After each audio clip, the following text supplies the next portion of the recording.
With China's ever-growing prominence as a dominant country worldwide, they have started to focus their global gaze on oil-rich nations of Africa without the capital required to extract and export the resource in its crudest form.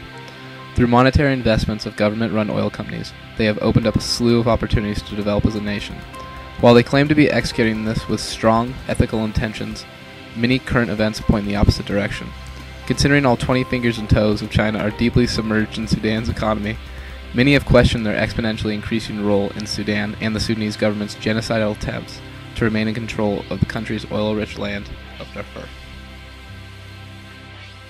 With $15 billion invested throughout Sudan, China has made drastic improvements to the infrastructure of the offshore nation, especially the sectors involving international trade and natural resource transportation. Through Chinese financing, a 1,600-kilometer pipeline stretching from the south of Sudan to the Red Sea has enabled Sudan to become one of the largest contributors to China's ever-increasing need for oil. China's worldwide oil consumption has grown 40% in the last 4 years, allowing them to surpass Japan as the only nation behind the United States in annual oil consumption. In 2004, Sudan's oil production sat at 279,000 barrels per day, soon jumping to 500,000 barrels per day the following year of 2005.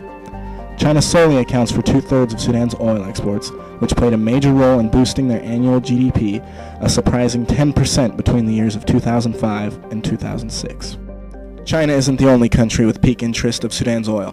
In 2006, OPEC, the Organization of the Petroleum Exporting Countries, also showed similar interest in the exploitation of crude oil scattered throughout the western portion of Sudan. Sudan possesses more than 550 million barrels of the world's easiest to refine and most sought-after oil.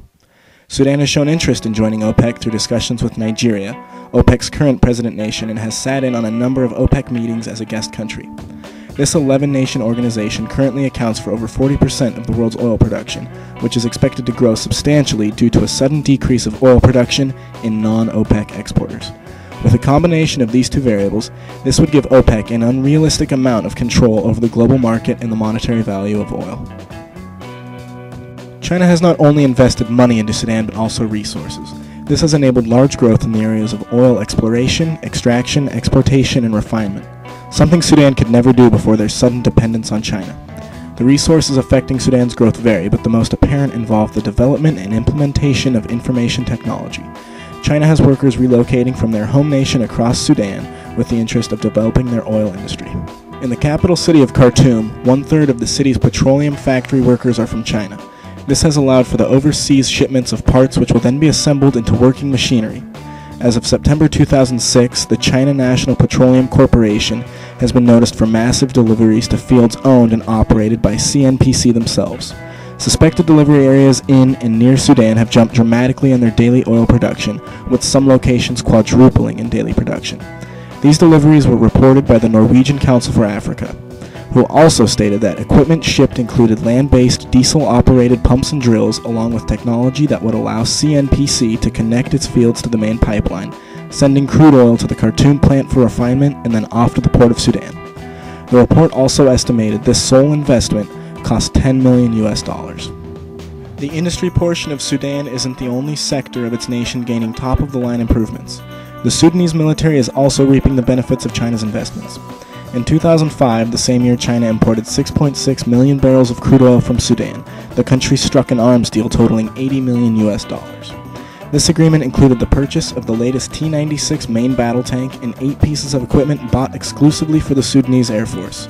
The Air Force package included 2 A-5 aircrafts, which housed air-to-air missiles and 4 250-pound bombs.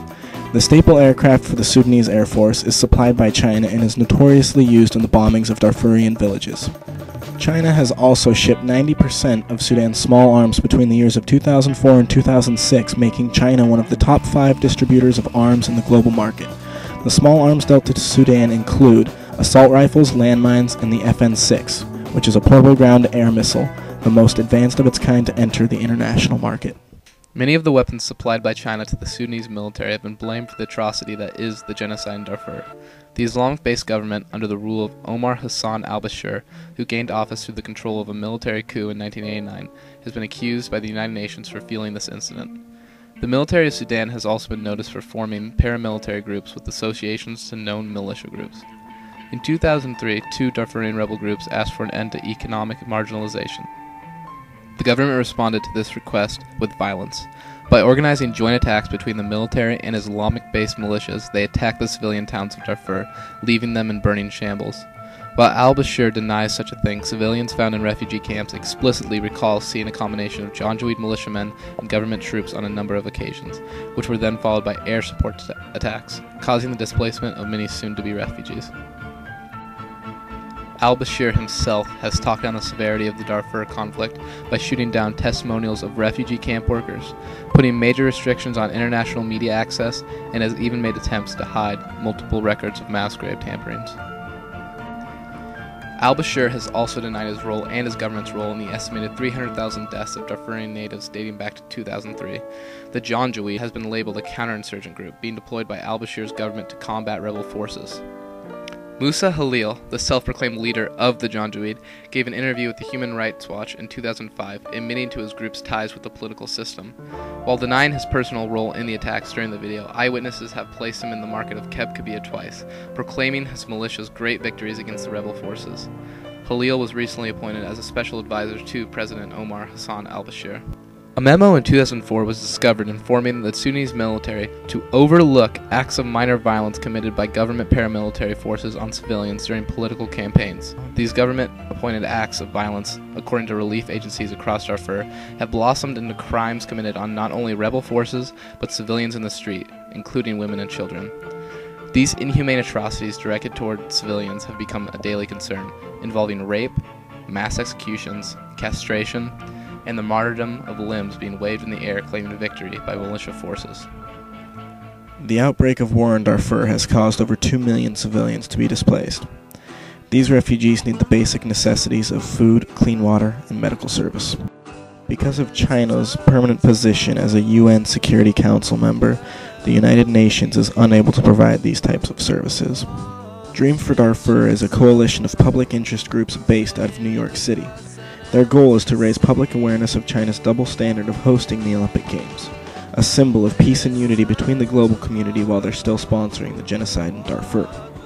They have put pressure on the Chinese government, demanding that they withdraw their support of the Sudanese government and to allow a UN peacekeeping force into the country. Dream for Darfur is also organizing a boycott of sponsors of the 2008 Olympics, who include Coca-Cola, McDonald's, Samsung, and UPS. Help Darfur Now is a relief agency and fundraising group who started in 2005 by 3 New Jersey high school students. Since its formation, 100 individual chapters have been created.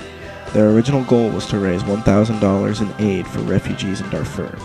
Over the 3 years, they have sent over $400,000 to Doctors Without Borders, International Rescue Committee, and other agencies who supply food, medicine, and other supplies greatly needed by Darfurian refugees. Help Darfur Now has not only raised money but also public awareness through book releases, movie screenings, and protests, all promoting the well-being of native Darfurians.